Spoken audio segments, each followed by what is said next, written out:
guys, welcome to my channel. So in today's video I'll be talking about my LASIK surgery experience. So yeah, if you want to know the whole story then please watch the video till the end, and if you like my work then please go ahead and subscribe to my channel.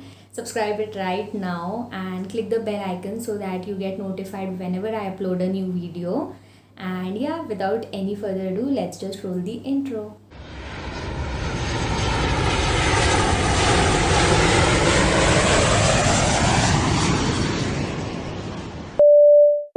Okay, so guys, when I decided to become a cabin crew, the one thing that was coming in between my career is my eyes. I had spectacles and मेरा number काफ़ी ज़्यादा था. It was -7 in one eye and -8 in the other. तो उसके साथ तो मैं cabin crew कभी बन ही नहीं पाती. तो मैंने डिसाइड किया कि मैं लेसिक के लिए ट्राई करती हूँ, लेज़र सर्जरी के लिए. मैं 18 ईयर्स की थी जब I got my LASIK surgery done. I tell you the whole procedure how it's done. तो लेसिक सर्जरी के लिए basically I got it done from vision 2020, that is in Bandra. तो बैंड्रा में अगर आपको उसका एड्रेस चाहिए तो मैं नीचे डिस्क्रिप्शन बॉक्स में डाल दूँगी. मैंने वहाँ से करवाया था. I was 18 when I got my LASIK surgery done. तो ये आपकी एक बेसिक आई करेक्शन, विजन करेक्शन सर्जरी रहती है, and that is painless, stitchless. तो ना आपकी स्टिचिंग होती है ना आपको पेन होता है, and it is done with in seconds. तो आपको पता भी नहीं चलता है, वो एक है. तो सबसे पहले एक प्रोसीजर होता है कि जिसमें वो लोग आपका कंप्लीट आई चेकअप करते हैं. तो they put some drops in your eyes and then the doctor that doctor checks your eyes with some light. तो वो आपको ऐसे ऐसे इशारा करेंगे and you have to look at that doctor's finger. जैसे अब उन्होंने यहाँ किया तो वो लोग आपके आँख पे लाइट मारेंगे and then you have to look. और यहाँ किया तो ये फिंगर की तरफ देखना है. तो एक वो टाइप का एक बेसिक टेस्ट होता है. एंड जो ड्रॉप्स डालते हैं आँख के अंदर, तो वो डालने के बाद आपको ब्लरी विजन रहेगा. कुछ 3 to 4 आवर्स के लिए ब्लरी विजन रहेगा. बट वो टेस्ट का एक पार्ट है. तो वो सब टेस्ट किए बिना आप लेज़र सर्जरी नहीं करवा सकते हो. तो आपका वो टेस्ट करते हैं. देन उसके पहले आपका कितना आपका नंबर है, आपका फाइनल नंबर आपको देते हैं. उसके बाद ये टेस्ट करते हैं. तो जैसे हम डॉक्टर के पास जाते हैं, डॉक्टर ग्लासेस डाल के हमें सामने रीड करने बोलते हैं अल्फ़ाबेट्स. तो वो वाला बेसिक टेस्ट होता है. उसके बाद ये लाइट वाला एंड ड्रॉप्स वाला टेस्ट होता है. Then they take you for topography test. तो टोपोग्राफी एक टेस्ट होता है जिसमें एक मशीन के अंदर you have to see, and then बाद में when that doctor will tell you that open your eyes wide, and then आपको आपकी आइज़ वाइड ओपन करनी है. तो ये बेसिक टेस्ट होते हैं. एंड आई वॉज़ 18 एंड मेरा नंबर भी ज़्यादा था. प्लस आई हैड सिलेंड्रिकल कुछ था मेरे ग्लासेस में या मेरे आँख के अंदर. I don't know what is that term exactly. तो मेरा वो था. तो थोड़ा ऐसा मुझे लग रहा था कि कॉम्प्लिकेशन होगा, बट पहले तो नहीं हुआ. मैं आपको बताती हूँ आगे जाके. तो उन डॉक्टर ने मुझे बोला that I am fit for LASIK surgery. And मैंने पूछा भी कि मैम मैं 18 ईयर्स की हूँ, सो ठीक है ना ये एज में करवाना, because I have just completed 18 and 18 years के अबव वाले ही लेज़र सर्जरी करवा सकते हैं, मैंने सुना था. तो मैम ने बोला या I know, but you are fit to get your laser surgery done and then we'll schedule an appointment and then you will have to come and get your laser surgery done. And it's hardly procedure of 5 to 10 minutes. And कुछ worry करने की ज़रूरत नहीं है because it's a painless and stitchless process. तो उसकी वजह से आपको इतना टेंशन लेने की ज़रूरत नहीं है. So I went on my schedule time जो उन्होंने मुझे दिया था. तो मैं तभी गई जो हॉस्पिटल में मेरा लेज़र सर्जरी होने वाला था. तो मैं वहाँ पे गई एंड देन बाद में वहाँ पे एक आपको पहले आँख के ऊपर कॉटन, पहले तो आपको बाहर सब साइन वाइन ले गया आपके पेरेंट्स से. That is a procedure that if कुछ हुआ तो वी आर नॉट रिस्पॉन्सिबल. तो ये एक बेसिक प्रोसीजर रहता है जो हर टाइम कोई भी सर्जरी से पहले आपके पेरेंट्स या गार्जियन की सिग्नेचर लेते हैं. तो first they take that signature, then they make us sit outside. And उसके बाद में उन्होंने हमारे आँख में 2-3 बार ड्रॉप्स डाले. तो ड्रॉप्स डालने के बाद में one by one that doctor was calling us inside. तो जब मेरी टर्न आई तो मेरी टर्न के पहले डॉक्टर ने एक रेड कलर का सोल्यूशन कॉटन पे लिया एंड मेरे आइज़ पे रब किया। एंड देन बाद में ये they just tell you to lie down and ऊपर आपके एक मशीन रहेगी एंड मशीन के अंदर एक एलईडी लाइट रहेगी रेड कलर की।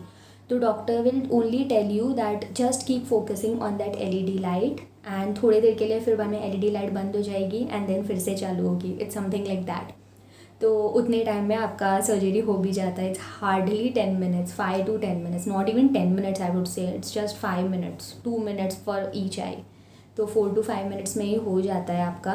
तो फिर इस तरह से आपकी लेज़र सर्जरी हो जाती है। लेज़र सर्जरी के बाद they give you transparent glace, जैसे सन ग्लासेस कैसे रहते हैं वैसे ट्रांसपेरेंट, जैसे बाइक चलाने के लिए कैसे ग्लासेस रहते हैं ट्रांसपेरेंट, तो आपको वो ग्लासेस देते हैं। आपको तुरंत क्लियर विजन नहीं आएगी।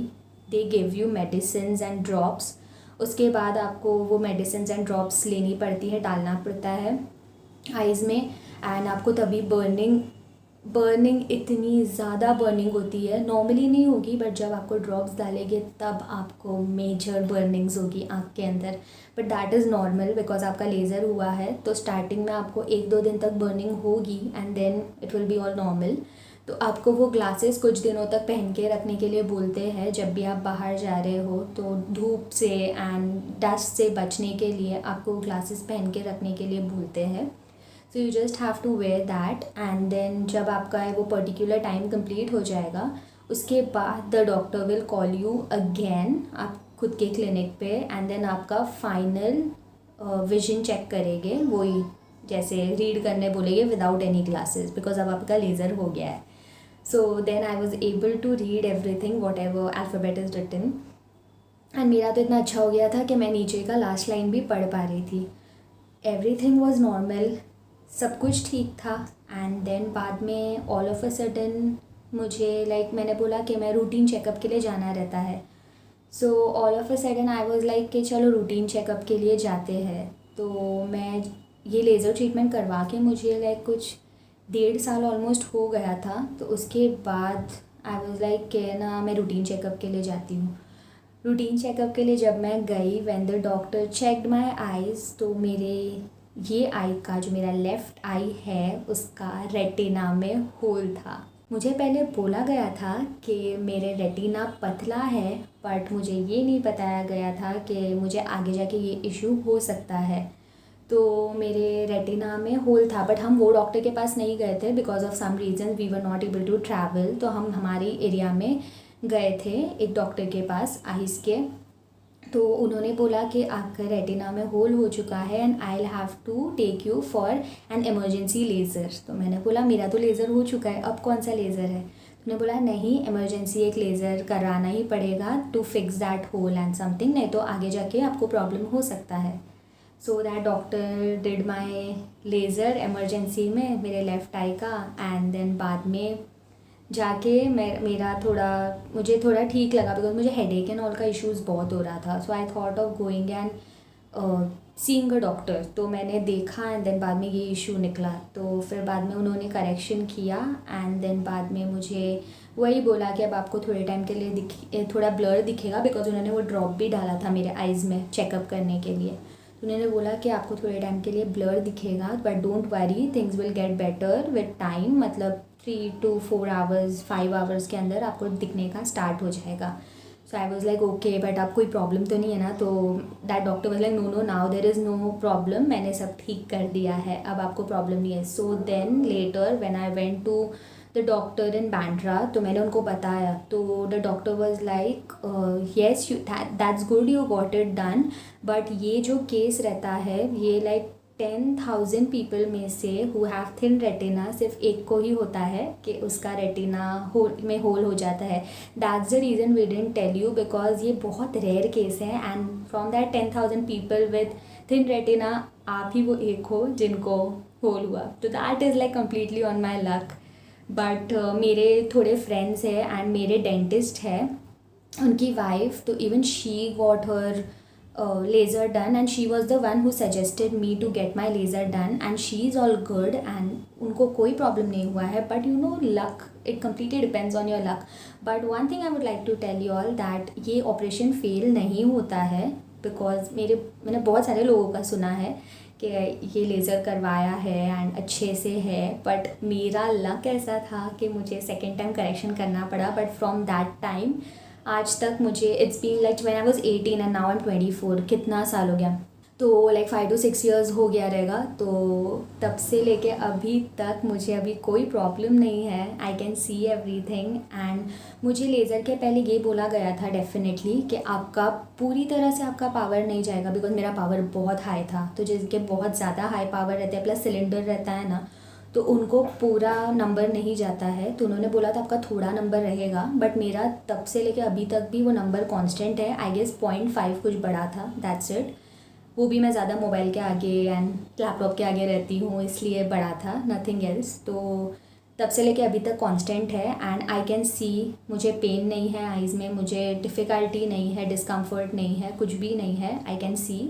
सो the people who are planning to go for laser treatment, तो आप 18+ होने चाहिए. Make sure you are 18+ and go to a good doctor. मैंने बैंड्रा का डिटेल्स दिया है, अगर आपको वहाँ जाना है तो आप वहाँ जाओ. वो लोग भी बहुत अच्छे हैं.